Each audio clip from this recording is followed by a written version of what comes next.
Ladies and gentlemen, 7:30 Tuesday night. It is Carlton Live. I'm Trevor Wallard, and I'm joined on Queensland time for my very good friend and co-host, John Rowe. Good evening to you, my friend. Winners are grinners.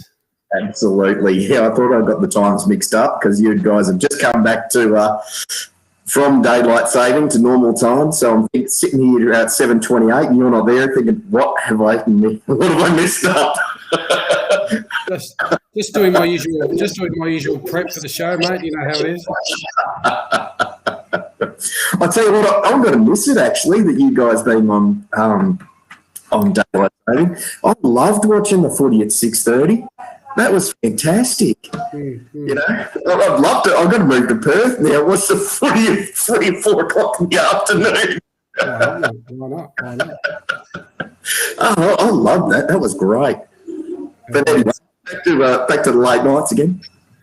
Good evening to everyone. Thank you for joining us. It is much more fun to do a show when you've had a win. Let me tell you, I'm sure everyone's been up and about since Sunday afternoon. Cheers to everyone on the win. Was it a case of thank F we won, or was it a case of look, that was never in doubt? Oh look, when they were 3 goals, 1 up, I was shitty as a bag full of rabbits. I can tell you, I was not a happy person, thinking, "Oh crap, here we go again," because they got the jump on us and we just looked stagnant, and they were just looking like everything was going magnificent forward, and thought, "Oh my god." And the last thing that you want to do, their forwards aren't great. You give them a sniff of it, like Collingwood, give their forwards a sniff, and all of a sudden they're up and about, and especially Walters, give him one single sniff of it, he will run over the top of you. But it all turned around, and we know the result, and it was fantastic. Good evening to everyone who's joining us tonight. Mac Champion, thank you, Mac. Frank Kresenberger, g'day Frank. Chris Dimitrievich, Pauline Mary, g'day Pauline. Andrew Lake, how are you? Greg, oh yes, whoop whoop. Jason Mark Phillips says good morning from Manchester, 10:30 a.m. Go Blues. Good work over there, mate. Hope you're keeping nice, safe and sound. We told the Buzz last week we had a global audience from Europe and Asia. I don't think he believed us. Yeah, I'll be sending this to him. But if he's not, hey Buzz, if you are, can I just say before we go on how fantastic and what a privilege it was to have Buzz on the show last week. It took some technical difficulties and a week to get over it. But, he performs on the mic and on the camera just as well as he did on the ground in the 80s. And it was an absolute pleasure and, one of our best shows, obviously. Yeah, it was a pleasure to have the Buzz, and we look forward to having a few more special guests throughout the year. Debbie O'Connor's joined us tonight. G'day, Deb. Michael Tibidos. G'day, Michael. Thanks for joining us, mate. Colin Frigg says, I'm pretty sure the humidity on the ground was at least 20% higher in the first quarter from the beads of sweat from the cup. That's why they were slipping over. Yeah. Very nice. It was a few coming from my brow. That's for sure. Sitting up on level 2, looking a bit nervous. But when it started to happen, and we put it all together. Adrian Hines, hello from sunny Tasmania. Adrian, the new candidate for somewhere, Labor candidate for somewhere. He'll remind me of. I can't remember. But good luck to you, mate, in your new political endeavours. Chris Broberg, g'day, Chris. Hey, guys, great Blues win. Anthony Walsh, g'day to you. Mark McKenzie, good evening to you, my friend, as well. I'm going to start off the show, and I'm going to probably might piss people off, and it might piss the audience off, but I think it's worth saying. And I don't want to downgrade our win so much, but it's got to be said. Was it us or was it Fremantle? Because I thought they were woeful. I thought Manangatang thirds could have beaten Freo on Sunday. Fantastic win. Can't take that away from the boys. They worked really hard. The intensity was there. The tackling was there. The movement was there. And to some degree, I think, we put the pressure on Fremantle to make the mistakes they did. But all in all, I thought they were pretty woeful. Yeah, look, it's a double-edged sword, isn't it? It's you only play as well as your opponent lets you, I think, is some of it. But and then some of it was, they were just not up to it. If Manangatang or the Boorman thirds would have had a good showing, as you say. It's really hard to say. I want to get on to the point a little bit later on, probably after we go through the good stuff and talk about my bad stuff. And that just will hinge in very nicely to that, but I don't want to go through it now. Yep. Good Bar McRae, good evening, Clinton. Anthony Walsh says Freo played well last week against GWS the week before. Well, we know how good GWS are travelling right now, but that's another story. We made them look like crap, says Deb. The biggest thing I think come out of it from the win, hopefully, again, regardless of how Freo played or didn't play, was our confidence. I think getting that on the board was worth 12 points to us. Lose that one, and you're at all sorts of to win and get some confidence, and pretty much the whole team contributed. I think was the best thing to come out of that win, and the intensity and the fact that we know that we can when we put it together, we can play really well. Of course, Harry was a fantastic performer, but for me, it's the confidence that they'll get out of that win and take it into the next few weeks. Debbie, I really rate that comment. That's absolutely brilliant because it goes right in line with what I was saying about after the Collingwood game, because I despised that game. We didn't take away their confidence. We didn't take away their weapons up forward, like the Elliots and the DeGuis. As soon as they get a whiff of confidence, they're off and running. Much like the Fremantle forward line, and we managed to take the game away from the Fremantle forwards through the midfield, which we didn't do with Collingwood. We just let the Collingwood midfield run amok, and that's how DeGuy and Elliott got into the game. So really good comment, Debbie O'Connor, and really what I'm on about. What we need to start doing is take away the opposition's strengths before and during while we're playing our own strengths. Different team, obviously. Freo, a young, inexperienced side they brought out on Sunday. Were we flat track bullies? Was it always going to happen? So I don't know. I think Freo were poor, but again, I think the big thing to come out was our confidence. Yeah, I think so.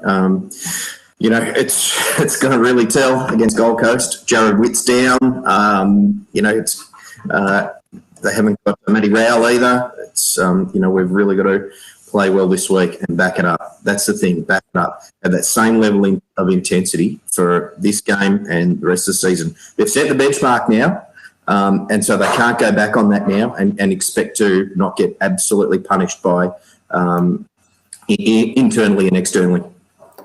The Hawks were renowned for it, obviously, but, I think we played a brand of unsociable footy on Sunday. I think that was something we were lacking over the first 2 weeks. I think we had a few, softies in the game against Collingwood and Richmond, but there was none of that on Sunday. Jack Silvani, I think, he led the way with the way he put himself in and under the ball. I think he started off getting the ball, or started off, our runner goals just with his intensity in the forward line. He's like having a midfielder in the forward line. The ball's not dead with him around it. He's always got to finding a way to get it out. When he's got the ball, usually something happens, and I think his intensity sets the standard for the whole side. Yeah, it's Yeah, got a few points to make there. If you watched the Western Bar last night, Frank came up with a great observation about JSOS in terms of, when he's tackled, he never loses his feet and still gets that ability to get his arms up and get the ball out. To your point, it's amazing what he can do in the forward line when he's up and about. But also, I loved his game running up the field. He is that link-up player that we've missed for so long. Yep. He was just sensational. So, in honour of JSOS, I've got the blue jersey on tonight. If you remember, the round that this was on was that iconic photo of JSOS in the rain with his arms up. So I've got the jumper on tonight, just for his game. And I'm going to go out on a limb, Trev, and I reckon for his first efforts, but also his four-quarter effort, I'm going to give him the 3 votes. Look, I don't think you'd be alone. I think that's a fair assessment. Obviously, we had some really, really good players on Sunday. It can be thrown up. Sam Walsh, 37 touches. I did a joke about his heat map coming up. That's awesome. A pure red oval. He was just everywhere. It's like he cloned himself on Sunday. Or he was like the Flash getting from place to place.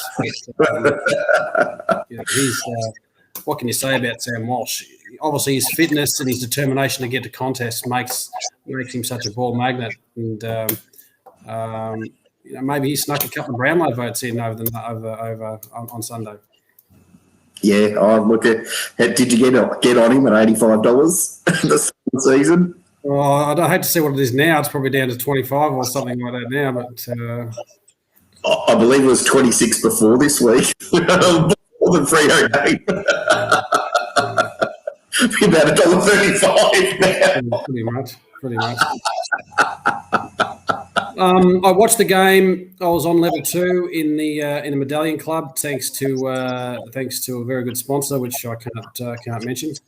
But it was a really good position to see the whole game in, and I've got a few things to say about the things I picked up during the game, and some individual performances that you note when you can see the whole ground and you can see it from a good spot.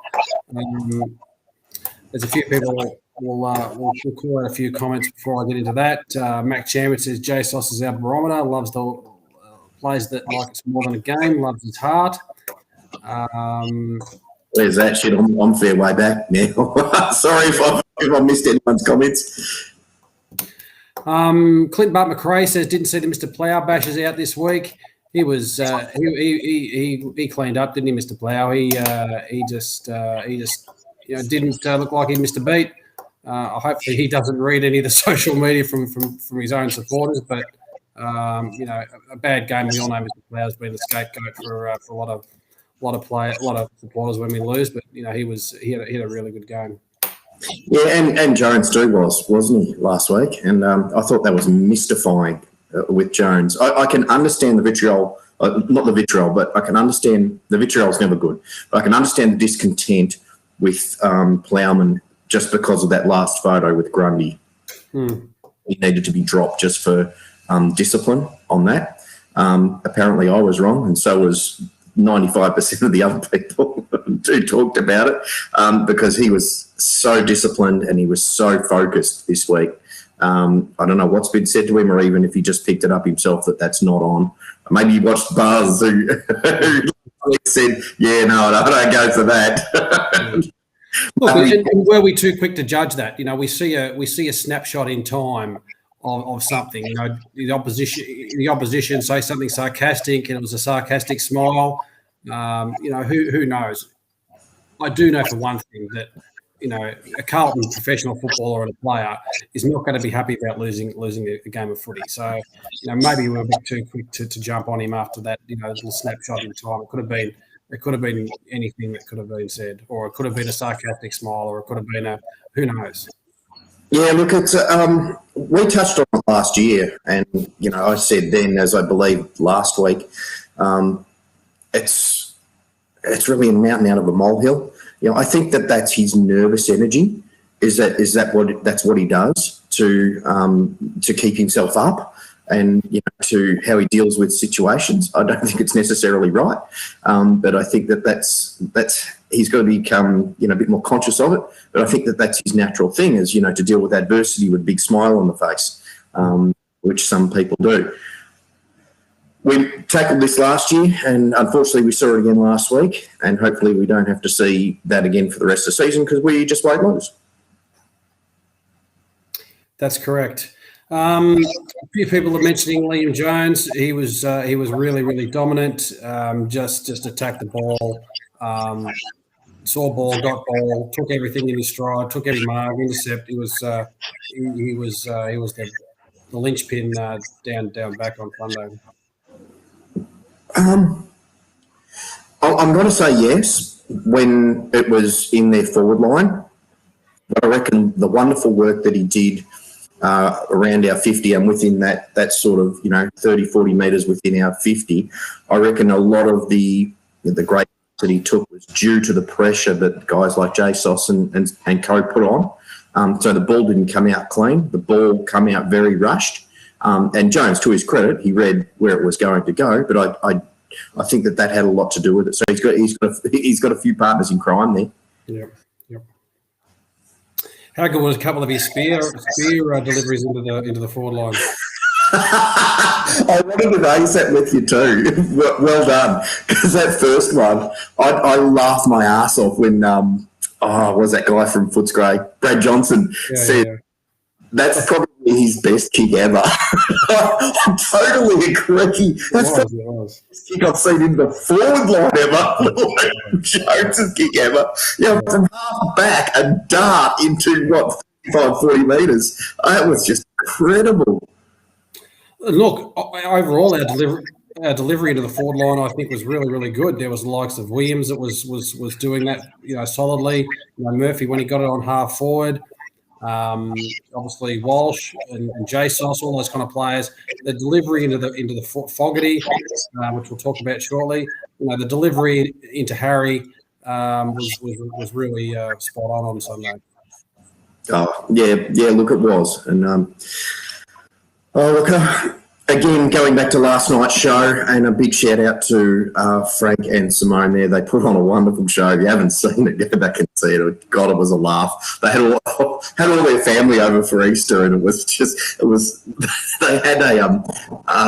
they had a live studio audience. It was fantastic. But a great comment, great observation from Frank again was that the role Eddie Betts played. Although Eddie Betts didn't get a lot of touches and got another goal of the year contender, but we'll talk about that later. But Eddie's body position allowed H to lose a couple of defenders and get one-on-one or ahead of his opponent, and that's something that I didn't notice. But I really want to go back and have a look at the replay. And that's a wonderful observation. And I think if I was H, I'd say, hey, man, if I'm staying at this footy club, that guy's playing with me. Yeah. And I was critical of Levi, and I think that's his first two games were pretty substandard. But I did watch the replay, and I saw a lot of the work he did and a lot of the contesting that he did. He did take, obviously, that other defender away. His marks aren't sticking the way they should be sticking. But I think, he was contesting and he was doing some good things. Whether that's enough to keep him in the side, particularly with the likes of McGovern sniffing around and obviously McDonald there, remains to be seen. But I looked at the replay again and I thought, well, he did do what he needed to do contesting wise. Just wasn't just not sticking for it at the moment. Yeah, look, I'd be interested to see that too, because I didn't think his game was that great. Only because when you're watching it for the first time, you're watching ball. You're not so much, or I am. I'm not watching the play behind unless I'm at the ground. So I'd be interested to have a look at that too, his body position. But whatever happened, man, it worked. Just, guys, do that again. Do that again for another 20 weeks. And look, Teague said this a few times. It's not all about kicks and handballs. It's about playing a role and doing what needs to be done. even though he's dropped a couple before for not getting the right stats. But it's about them all playing a role, and I think you could comfortably say on Sunday, there was 22 contributors out there that played their role pretty well. Now, what do you think about this call from Vicky Ann? I thought SPS played his best game for the longest time. Cue in Billy Giles here. Are you up for a bit of a sing? Oh, for the longest time. I think she's right. I also was critical in his first couple of weeks. But what I did like to see him do was get ball and run rather. He did his little usual dinky kicks that he tries to do, and a lot of them came off on Sunday. But I did see him do the bit of the Saad role as well when he got possession. So when he does that, it just gives him so many more options, and he can then hopefully then deliver to the forward line rather than always trying to find that 10, 15 metre kick. But he mopped up really well. I think he still needs to get a bit more physical, but probably his best game for a while. Look, that's a wonderful point that you just made, and he's the comparison with Saad. I did notice sometime during the game, might have been the second quarter, but I can't remember. He sort of looked around as if to say, right, where's this dinky kick? And then he sort of, all of a sudden, the lights switched on. Is exactly what you said. Shit, I can run, and he's gone. It's like, wow, that's what we paid for. We've seen him chase down players plenty of times before. We know he's got the wheels. Yeah. And we know he's got the evasive skills to get around a few. And he just, if he just did what Saad did, pretty much when he got it, it would open up the whole field of view for him. So I think if he does, the more that he does that, the more options he has, and he'll have that extra time to deliver, because he has got those good skills. It just doesn't come off really well when he miss kicks those 15-metre ones that sometimes go off the side of his boot. Yeah, because it's not his natural thing, and he's trying to. He's not kicking through the ball because it's not the way he's brought up to play, not the way he plays. Yeah. So, of course, he's going to muck him up. Yep. Thank you very much for joining us, ladies and gentlemen. The beers are tasting very, very sweet tonight. That's the taste of victory. All my Freo friends that I haven't got, I wasn't able to tease them this week. So I actually don't know any Freo supporters. I don't know if anyone does. But we'll take that. We'll take that win. Brett Classen says we score in case he misses more than he kicks. Leanne Rickard says, well done, Carlton, you rock. Good on you, Leanne. They certainly do. We love our Blues. Mac Champion says, who's Kennedy slept with not to get a game? Stockman must be in soon after VFL form again. It's going to be hard to drop any players after a good win like that. It's a side you've got to get into, not necessarily get out of when you win a game. Yeah, look, do we go into that now? Because there's a lot of conversation along that. I want to single out probably a few other players that I thought played really well first. That was young Parks on his first game. Well done to him. Came in with Setterfield or Crook, I think it was. He wasn't out of place at all. That young fella, he took a couple of good grabs. You could see a bit of nerves in a few of his kicks, but settled in quite nicely. Who else? Cripper, obviously back to his beastly best. I think he's taken a bit of he took some angry pills on Sunday, and how about his kicking? I've never seen a kick that straight in my life. He's obviously done a bit of work in that department. Yeah, it all came together for him, didn't it? And I just love that. I wish I hadn't seen it, but the way it was described to me, where he got what was it, Chera off the ground, who was trying to pull his jumper off. I was just imagining Darth Vader holding up that up off the ground. I like it. And who else? And Fogarty, 3. He hasn't played a bad game in the Navy Blue. 3 from 3. He's we found that another midfielder that we need. His tackling and his ball movement, he's a real find for us, and he's cemented himself firmly into that squad. Yeah, look, cannot disagree. And a great point that you've made is he, and this is a question for everyone, is he that midfielder we've been crying out for? We've been looking, who is that going to take over from Ed Curnow? And obviously Mark Murphy's moved down to the forward line. You've got Cripps there. Walsh has stood up and now playing on ball rather than a wing. Who's that other person that we have in there? And have we found him? Yes, love to hear everyone's thoughts on that. So far, so good for Fogarty. He's a gem, and he's a jet, and he's a good tackler. He's good on both sides of his body. So I can't wait to see what he can. If he continues his form, he's going to do really well this year.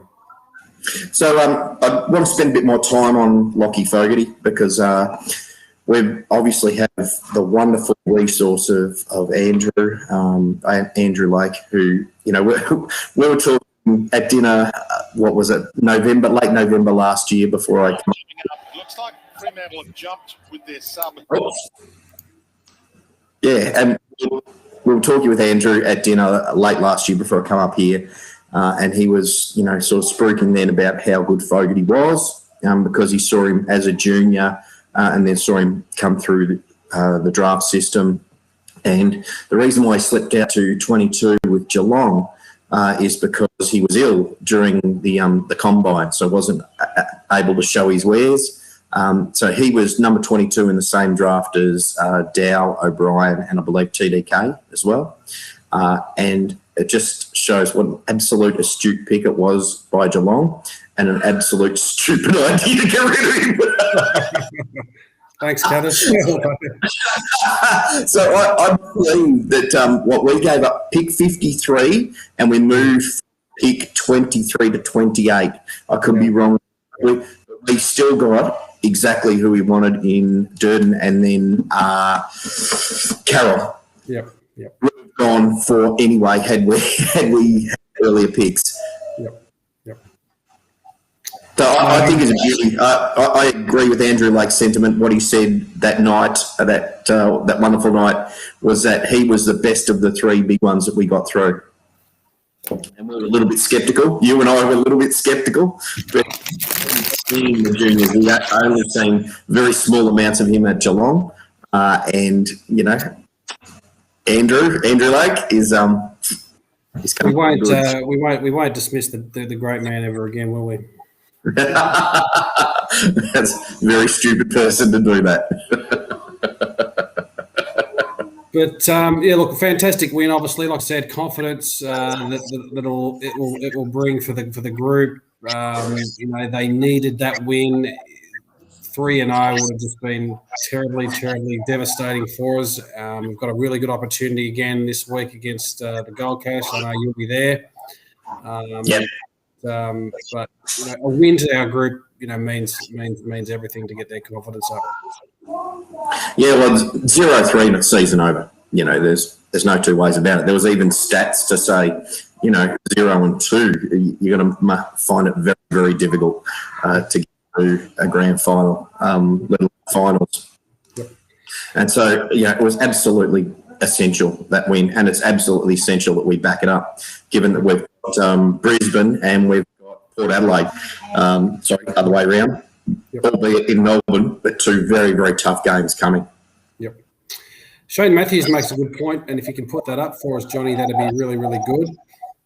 He says, he's just read it. Fogarty, Gibbons and Murphy, a trio individually ranked as elite in the competition for score involvements in their position. Fogarty, I can understand. He's had three really, really good games. Gibbons is just doing really good stuff. He's a smart footballer. We know what he can do in the midfield. He's getting to really good positions. He's bobbing up for goals. He's making play. He's just a smart footballer, Gibbons, and he's really a good asset for us. And Murph is copping a fair bit of flack from supporters.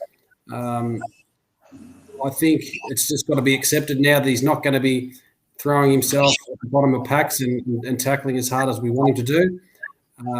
But he's probably got 300 on his mind, which I'm sure he has.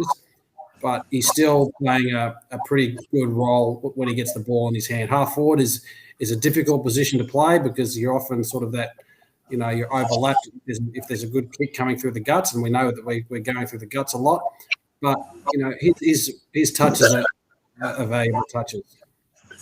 Yeah, I was just thinking, if you're talking Sard or Jones with darts, it doesn't even go through the midfield, just goes from up. Well, that's it. You'd hate to be a half-forward flank. You've got to get up really high to get your kicks or just hang around centre half forward to try and get some crumbs. But, Murph with ball in hand is a good decision maker, and, we've just got to accept he's not going to be, in and under the packs and laying those big tackles. He's just not that player at the minute. Yeah, I think it was in the second quarter where I noted him where he just did something small, but it was just to calm things down as Fremantle looked like they were just about to get a little bit of a run on. He did a very clever kick into the forward line, which I think resulted in a shot on goal. Again, I haven't watched the replay, but I just noted it in my mind saying, yeah, that was exactly what we needed at that time. And as supporters, I suppose we've got to stop looking at the stat sheet at the end of the game and seeing 4 kicks, 5 kicks, 7 kicks, 9 kicks, 10 kicks, whatever. This is about a role that everyone needs to play, and we don't know what instructions are for the particular player on any particular week. But winning a role or winning a position is what's needed, rather than kicking up stats. But certainly a defensive role is very important as well.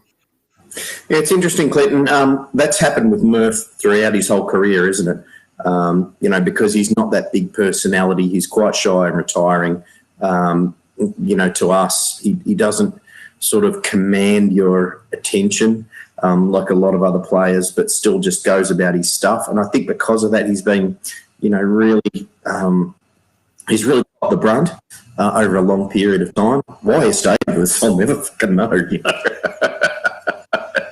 sort of pissed off at the constantly success, but he starts that with us, and I'd like to see a bit of success. Yeah, quite possibly. Who else have we got here? Andrew Walsh says, I don't think we can play Murph, Lobb and Dow in the same team. The tackle pressure drops.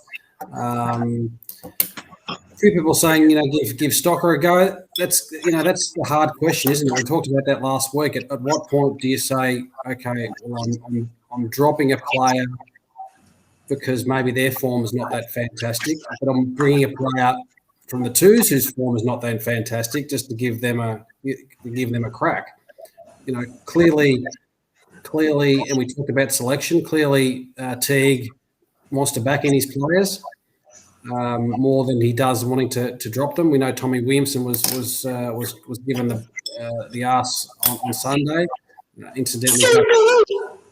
incidentally backed up with a BOG in the twos, and credit to him.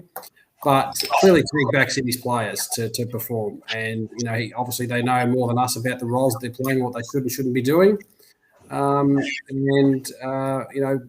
Obviously the likes of Stocker and Kennedy and those kind of guys, they're there keeping up selection as they should be.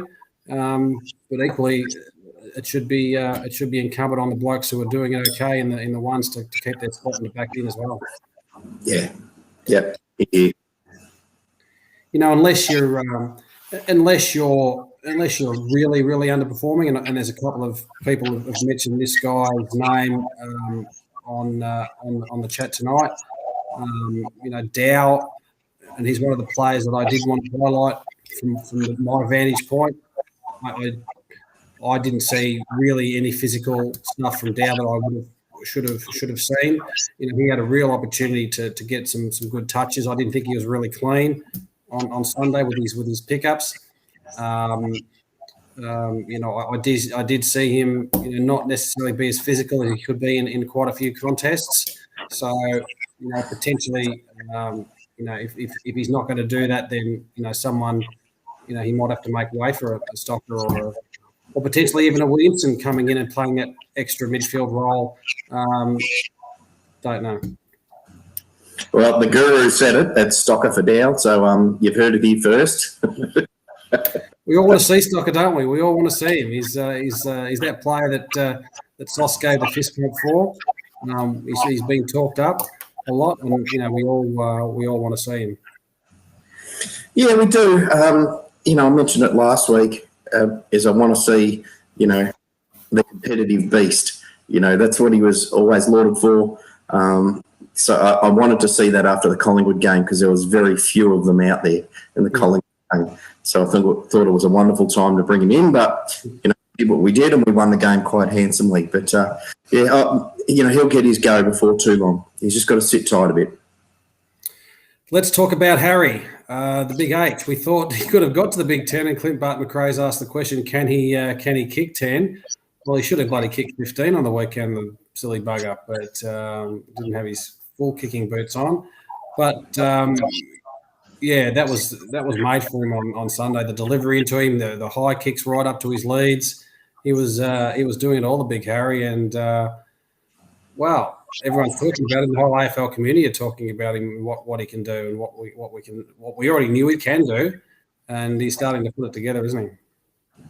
He is, yeah. It relies a lot on what other players do off the ball, like Frank yesterday mentioned with Eddie, but it's also what happens in front of him, in front of H as well. He seemed to have just a clean run at it every single time, which is not going to happen with a decent team. So he showed it with a decent team in Collingwood, at least decent defensively, and he picked himself up off the mat from that first half and kicked 4. So it's really wonderful to see what he can bring to the table at delivery. Yep. Andrew Lake says he should stick to drop punts. He still hasn't changed that kicking style. It's very laconic, isn't it? It's very relaxed. You can see that Cripps has made a marked difference in his approach and his goal kicking style. It's a lot straighter and head over the ball. So maybe Harry could do with a bit of that from Cripper. He seems to get these ones through the big sticks, doesn't he? Yeah. One of the things I didn't like too much is I think when he was going for his 6th goal, if my memory serves me correctly, is that he tried to do the one around the corner and kick the middle of the ball. And then laughed about it. It's like, I want to see that killer instinct. Go back and kick it properly, and just try and really put the foot to the throat. Well, the game's made for him right now. It's all opened up. The big key forwards are getting plenty of space. They're getting plenty of opportunities and again, with blokes like Williams, Fogarty, Sard, Silvani, Murphy, I couldn't have been more proud of the way the boys delivered the ball into the forward line on Sunday. Yes, I'm still getting a bit of pride flushes, the one I saw, because it was so much different from the last 2 weeks. It was brilliant. But he's one from Samoa.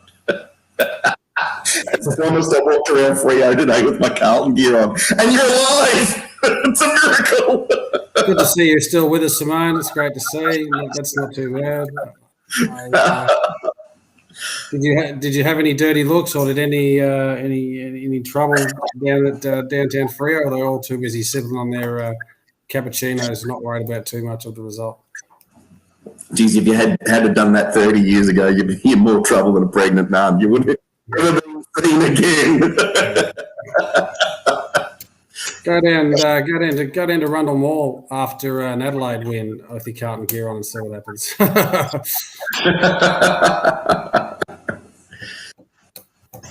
All right. Your best players.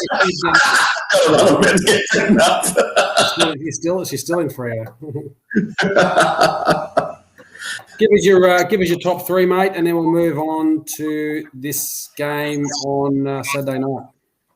Yeah, look, like I said, Jay Sauce was my number one. for 4-quarter effort. Sensational play. I say it every year that, all the supposed experts, including me, find it very difficult to put him into our best 22. And as soon as he comes out on the ground, you can't get him out of your best 22. Well, I'll say it again, mate. I did call it out at the start of the year. I said JSOS was my man for this year. It was going to be his year. I'll keep reminding everyone of that. Who else did you pick in your top 3, mate? Well, Walsh I'm going to put as number 2 because of, like you said, he's just everywhere and exactly where he needs to be all of the time. He's just a phenomenal footballer, and he's only played, what is it, 50-something games? Not even 50 yet. Amazing what we're going to see out of him. And I'm going to give the 1 vote to Paddy Cripps, who he led as a captain. Not too bad at all. I'm going with JSOS myself for the 3. I'm also going with number 2 for Walshy, and I'm sticking Superman Jones in there for that 3rd vote. Peter Vlahos has gone Jones, Walsh, Fogarty. Lana says Jones, JSOS, Walsh, Cripper. Jones, Walsh, and JSOS says Clinton. I think everyone's around the mark for our top 3 anyway. Harry keeps 7 and can't get in the votes. Yeah, look, I think it's because we're just so rapt to see what's happened to get it to him.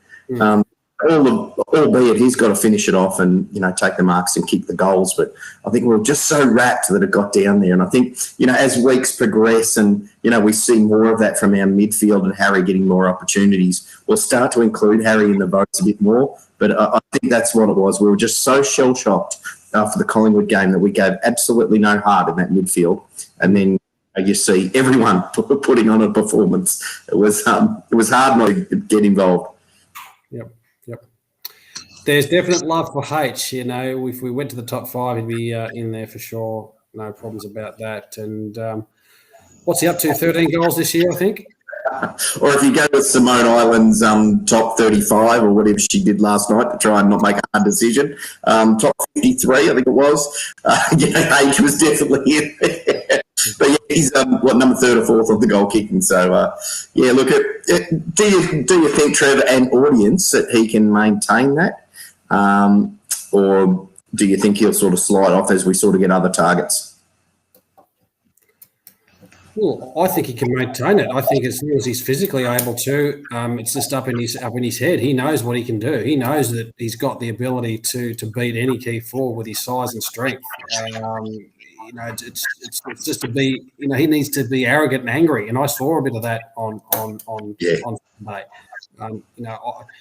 Let's also call a spade a spade. The Fremantle backs were pretty piss poor.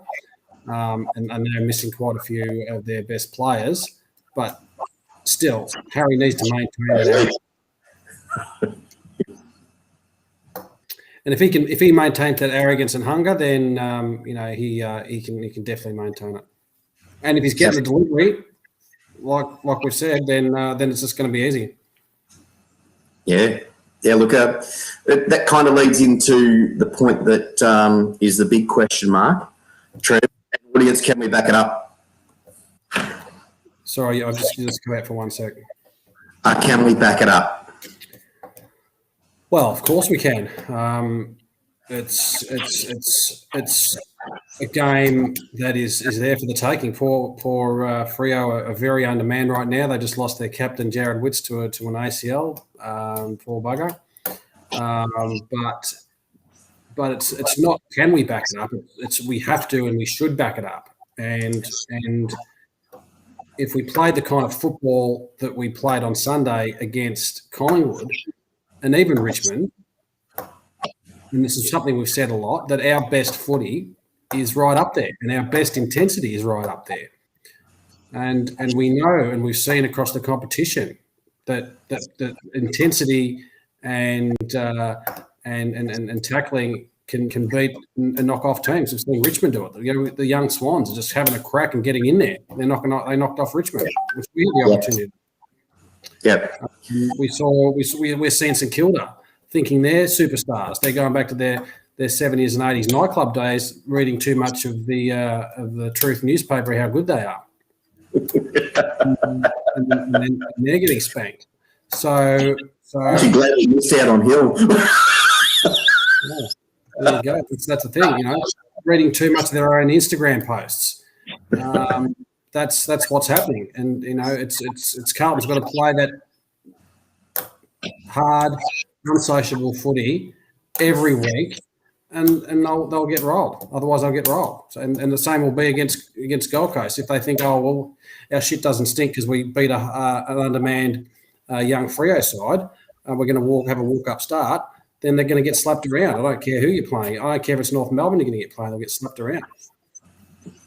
Yeah, 100%. So I shuddered, and this is my semi-rant. I won't go full rant after a win, but I shuddered with the Patrick Cripps interview after the game, where he said, if we play our brand of footy, where we can beat most teams, I reckon there's 17 other teams who could say exactly the same thing and be right.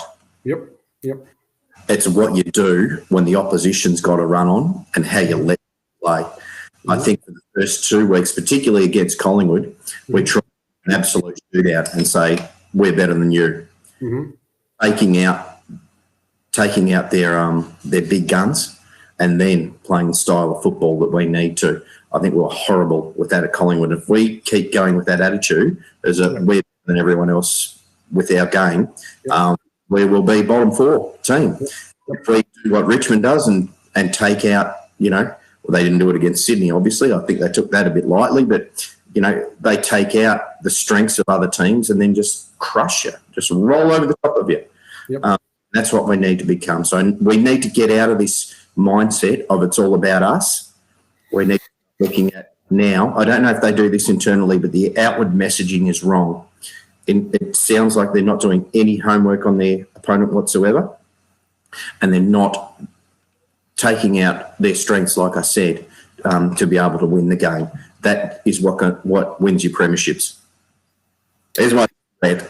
Well, that's actually that's you're spot on, mate. I 100% agree, and it was more than a rant. That was more of an educated and an accurate assessment of exactly what's going on, mate. So you're 100% on the money right there.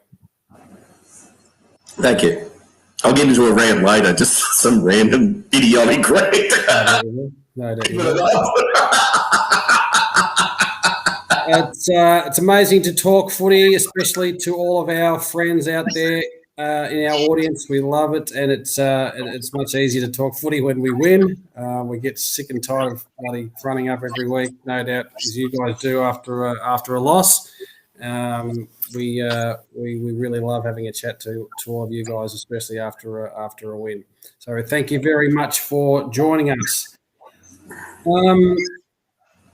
Okay, you said can we back it up? You were a bit worried about this game being transferred down to Melbourne because of the corona, but looks like she's on, and you're looking forward to seeing the boys. Been a while since you've been live.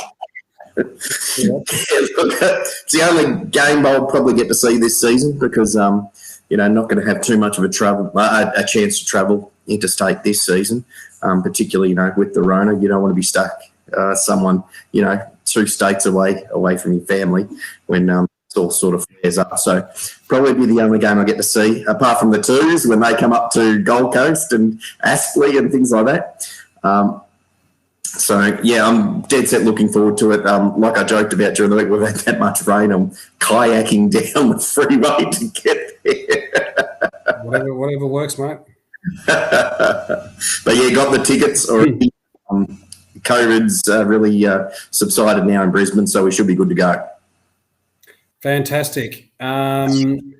So do we make any changes? Obviously, there were some good performances in the twos. McGovern played 3 quarters, so I think kicked 3 goals, and he got all reports moved very, very well. We had Tommy Williamson come back, like I said before, and go bang and not sulk or anything like that, but go back and get best on ground in the twos, which was good for him. Stockwell's in the best again. We've got Kennedy in the best again. So all those guys are there. They're pushing hard. Obviously, Setterfield came out late. His replacement Cottrell, was really solid on the wing. Love to hear your thoughts, Matt. Do we make any changes? Let's hear it from the audience as well, or do we just say, okay, well, you've won, you've had a good win. Let's back it up again, boys. Yeah, I'll take that in a minute, but yeah, I want to see some comments. Just need to have a quick break. Okay. For me, Russell Dobson says McGovern in for Levi. I can see that happening. McGovern's played 3/4 of footy. Probably not going to happen, even though Levi was underdone in the first instance against hard to do that. I think McGovern probably needs to back it up again with a full game in the twos. So that might be pretty hard. I want to see McGovern into the team. I think a lot of us do want to see McGovern into the team. The fact that we're paying him a lot of money, I'm sure the club wants to see him into the team. But I think he needs to play another good game in the twos to show himself. I was surprised Kennedy may not have didn't get a run against Freo, but he's obviously thereabouts. I think there'll be probably one change. I think Dow probably struggled, and I think it might be Dow for Setterfield or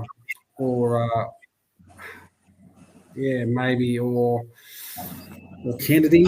It's probably my only change if they do make one. Can't see Eddie being dropped. He's playing that role, and he needs a bit of a chance to settle in. So yeah, for me, I think it's only the one change. I think Dow will be in for Setterfield. Cottrell did a really good job, kept his spot. Can't see any other changes. So I'm going to take a leaf from our wonderful Thursday night show and talk about the unpopular opinion. And thanks to the Heatley End, who do a wonderful job. Their AFLW coverage was the best in the business, and now they are giving some wonderful insights into the AFL as well. So keep tuned for that on Thursday night. They are just sensational. But they do a wonderful segment called Unpopular Opinion, and this is mine. I don't think Cottrell is up to standard in terms of his disposal. There's no doubting his effort. There's no doubting his running ability, but the disposal is not there for me. So I would see him out for Setterfield or for a like-for-like player. And that's the only change that I would make. Look, I think you're probably right, mate. That's probably his only downfall is his disposal. There's no doubt his endeavours there, and I think his positioning was really good. He got a fair bit of the ball. He's not probably in the long term thinking of where we are going with the side, and probably not in the long term thinking of the selectors. Whereas Setterfield, no doubt is.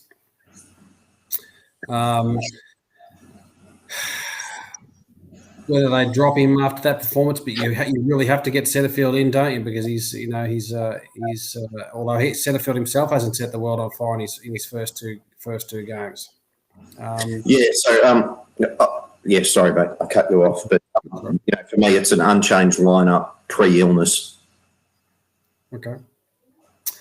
A few people want to see McDonald to come in. A few people have asked whether McGovern should come in on the back of his 3 goals with Levi. I've said, look, he probably needs another game in the twos to back it up. We know consistency has always been McGovern's issues, but 3/4 after injury probably doesn't get him straight into the side. I wouldn't have thought. Yeah, look, I would have thought a little bit more conditioning needed, and that's why he was taken out after a very short space of time. if he's not going to play 4 quarters of AFL, he needs more time in the twos. And also, as a Carlton supporter, an absolute tragic, and I reckon there'd be a few with me here, I just want to see him have a little bit of heart, you know? Earn your spot back, not get it handed to you on a platter, work that's out for a few weeks, maintain the 3-goal average, and then, you know, we'll welcome you back with open arms. But if you're a walk-up start, then our selection policy is shit. Yep. Very good point, mate. Very good point. Here's something out of the box. You know, Luke Parks has come in. You know, he's a recognised, you know, backman. You know, he's playing that back flank, back pocket role, and did a pretty good job, and potentially he can hold that role down. Obviously, I'm a big Williamson fan, and I think Willow's, you know, being played out of position down in that back pocket, back flank. What I maybe would like to see is Willow get a crack at the Dow role and have a bit of midfield time. You know, we know Williamson is going to, you know, put his body in. We've seen him, you know, I think he's a more physical player than Dow. I think he's got all the attributes and more that Paddy Dow has in terms of his pace, and certainly, you know, we know what kind of a left foot he's got. So, you know, if Setterfield comes in for Cottrell and Setterfield does a bit of midfield work, which we think he should, then you know, those two can swap it out on the wing and have a bit of midfield time. So that's something I'd like to see. Yeah, look, he hasn't really been given that chance, has he? And you know, it's like, is he the midfielder that we've been hoping for? We just sort of haven't given him the chance. So that's not out of the realms of possibility. We saw him on a wing last year, and we saw what he could do when he's got a bit of space, and when he's not sort of constricted to be that lockdown back, which I don't think he is. I think I've split the audience here. Just dream. That call, yeah, that's fair enough. It was an unpopular opinion, but yeah, you know, I do want to see. We said it years ago, didn't we? Love to see Williamson and who's that unforgettable player who's injured? Backman. Newman. No. Marchbank. Have those two on a wing rather than line. Because of their attributes, ability to go overhead, ability to run, ability to use a football and be that link-up player. I can still see that happening. I still love it. Yep. By all accounts, Marchbank will be back for his, I think, playing a game in the twos this week. I'm not 100% sure on that, but I did see this or hear that somewhere around the traps, which will be really good. He'll come back and do a toenail. He'll be out for a few weeks, no doubt, for Marchie. So we'll have to worry about him and selection criteria. But hey, you're not allowed to give people injuries.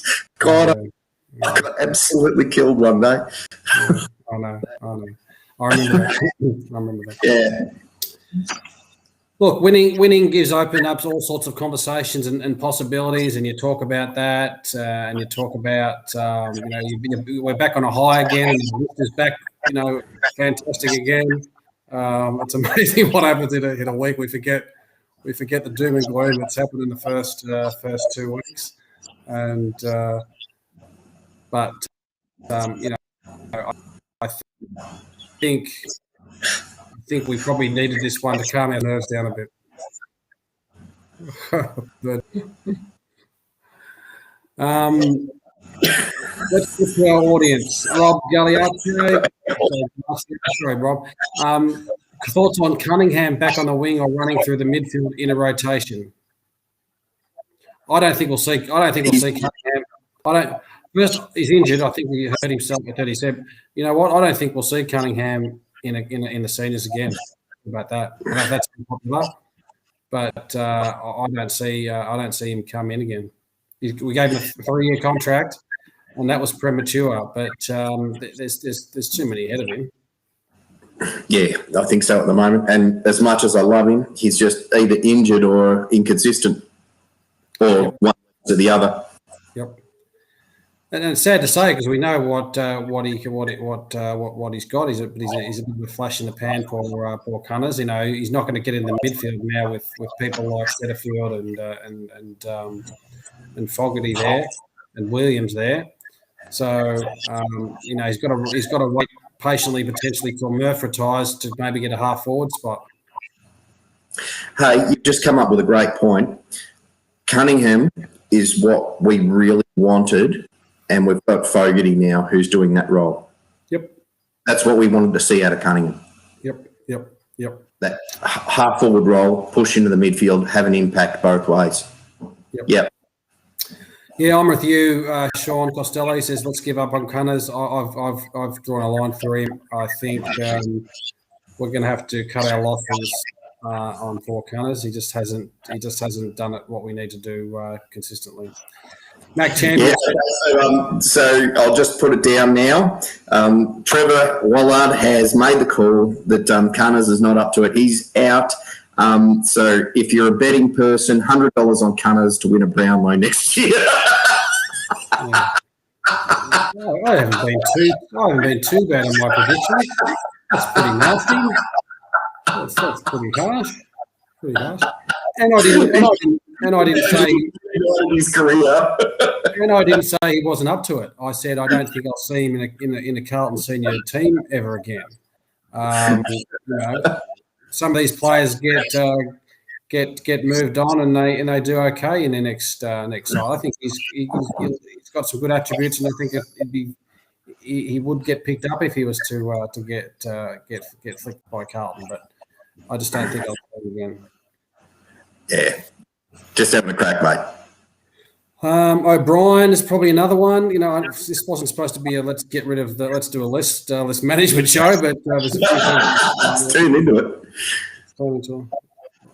Turn into that. But you're probably right too. O'Brien's probably one of those ones that, you know, he should be in front of a lot, but there's a few overtaking him. Hey, can we get this? Talk about this one from Shane Matthews. I really like this. Shane says, do we try and stretch the lack of tools from the Gold Coast and play Mackay, Omac, and rotate Pitto and Levi in the ruck? Going to be 29 Friday, 39 Saturday, dry match ahead. Cunningham, 12 days, coming off a concussion last week. Lack of tools. Omac forward, rotate Pitto and Levi. Well, who comes in? Who comes out for Oscar McDonald? Well, that could be your Dow or your or your Cottrell. It's an interesting thought. I don't want to dismiss it immediately because there's some merit to it. But that all depends on our midfield and whether we are up to it again and do the same intensity in the midfield. Don't forget we have ASOS also as, you know, so what a mid-tall in there might be a little bit too tall, but I don't want to dismiss it. It's a good idea. What's everyone else's thoughts on that? Is that too tall, or is that absolutely exploiting a weakness? Like you're thinking, Shane, we need more of that smart thinking on this show because we've got Bozo over here who just spews out a few different things and bags me. We already do rotate Pitto and Levi in the ruck, so that's the first thing that happens. And Pitnet, we know, can go down and kick a snag. You already mentioned JSOS, who has been playing a good role up forward, so I think he plays that sort of mid forward / role. Williams has been going forward. Cripps has gone forward again. So I think with those kind of things happening, I don't think we should go too tall myself. I'm with you, Frank. Good call. I think the strength of us. Our strength lies in our mids getting it up there to the likes of the Harrys and the Levis and whoever's up there. So I think we've got enough firepower where it needs to happen. Yeah, Gavin Whelan. Interesting comment because it's a night game. We've had a hell of a lot of rain up here. It's going to be supposedly a very, very sunny day. Is that going to turn into a very dewy ground at night? So it might be that we have to go a little bit smaller just purely due to the conditions. Yes. Here we go. Craig Rudd. Can the blokes get some decent stops? I don't know whether there's yellow coloured orange boots or not, or whether it's just because of the typical slippery Marvel Stadium ground. Or someone said it was the sweat off our brow for the first 3 goals went against us. I don't know, but maybe there seems to be an inordinate amount of our blokes slipping over. So maybe we should just fix our boots up. That might be the problem. Yeah, Frank was onto it last night. He said put the stops back in. I think that they're illegal now in terms of game of footy, but I can't believe that a manufacturer hasn't come up with something in terms of a moulded that has the same capacity as a screw. That just mind boggles. Might be just the slippery grass. Maybe they just need to change the grass. Some of that grass you Queenslanders are renowned for up there. Maybe put some of that up there. Dear. All right, so let's get everyone. Some good South African cooch in there. That'll stop it. I've got the Sir Walter Buffalo that goes right underfoot. It does. Okay, so Saturday night, Gold Coast. What's everyone expecting? We should win. We've said that before and look like fools and egg on our face, saying we should win. I'll say it right now, we should win. It will set us up really nicely to come back home for a Port Adelaide at home. Poor Gold Coast go under the pump, sometimes teams under the pump. Come out and surprise people, but it's something we say all the time. And Cripper said himself, "Bring the Carlton, we know, and it should be another win." Yeah, look, it's we've got to back up. We really do. I was going to say if we had have lost the Fremantle game, I was going to come on today and say is the Gold Coast, but the Gold Coast is the Ratton game over again. Wow. Glad we don't have to go down that rabbit hole. Yeah. Imagine the jungle drums. Yeah, there would have been a bit of a noise. I'm pretending you didn't say that because I want to totally block it out of my mind. Yeah. Don't talk about Ratton. He's under the pump himself, the poor bugger. Oh yeah, look at that's very interesting, isn't it? I mean, it also goes to everyone was saying last year, how did we get rid of him? How do we get rid of him? And all that sort of stuff. I don't think he's a bad coach. I think he's got very underperforming players. Someone smarter than me will tell me what's happening with the Twos game this week. Is it the first round of the Twos, or is it another scratching? We lost at 3. I was leaving WA. You did say that, Simone. I don't know about the Twos. Have they? Yeah, they had a fixture put out only a couple of weeks ago, didn't they? And got that through yet. Yep. Good. We need to get these players getting some more games under their belts. That's only going to help us moving forward. Here we go. Scratch match. Typical. Yeah.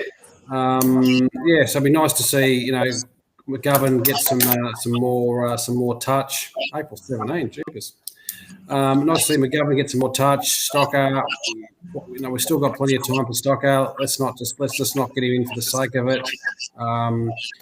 The coach has said a few times he's still got a few things to work on. Rather get him right and bring him in and get him losing confidence if he's having a poor game and getting dropped.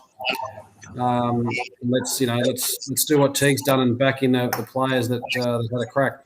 Wouldn't be surprised if there was no changes. But I've said before, potentially Dowie makes way for someone.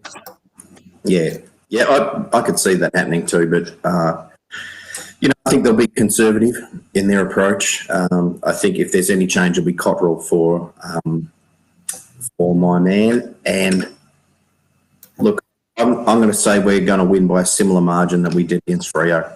We'll stop their run very quickly in the first quarter and then just tank all over them. I might have to look at some flights. Is there any room at your sister-in-law's place Saturday night, mate? Very unlikely. But have you seen the prices of hotels? It was like $40 get you started. It's like, what? Start up a collection here at Carlton Live to get Trev up to the Gold Coast. Geez, Trev on the Gold Coast by himself. That could be a show on its own. I'll just do some live, do a live show from all my favourite clubs up the Gold Coast.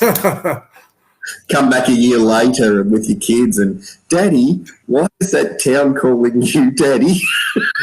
Yeah. Go up and see a few of my kids from when I was up there at school. So it'll be good fun to go up the Gold Coast again. Now, oh dear, goodness gracious! Just wanted to go a little bit serious for a sec. The wonderful show we had with the Buzz last week, we have managed to raise somewhere near $1,500 because of that show. All that money goes to Buzz and to help him out and get him back on track. So just a massive thanks to everyone who contributed. And even if you haven't, thanks for watching the show and putting the message out there because, it's $1,500 and climbing very, very quickly. Yes, that's a really good stuff, and we're really happy to be able to do that for the Buzz. A Carlton man through and through, as we know, was a bit down on his luck, so it's been fantastic. We're able to do that for him. Rob says do a show live from Cavill Ave. That'll be a fun show. That could be a show all in itself. Well, if you want to make a donation out there, fans, to get Trevor up to the Gold Coast, I'll happily do that. I won't. I'll stay at the casino. And I'll put everything that's donated on the red. See what happens. Yeah, good. Blues by 12 goals, says Frank. Who else have put in some predictions? Don't say that, Mac. Gold Coast, our bogey team. Jesus, you're probably right there. They probably are our bogey team. They come back, was it last year, the year before? They beat us by the last kick. Oh, Jesus. Yeah, that was 2 years ago, but I think we cleaned them up last year, didn't we? Yeah, I think so. I really towed them. I'm still not getting over the game when I got married. That was the Brett Ratton game. All right. Thank you very much for joining us, ladies and gentlemen. It's been a pleasure speaking to you, Johnny. It's been a pleasure seeing you. You have a fantastic time at the footy. Give us lots of live stuff happening around there. See some. You doing any functions with the Gold Coast or the Queensland Blues?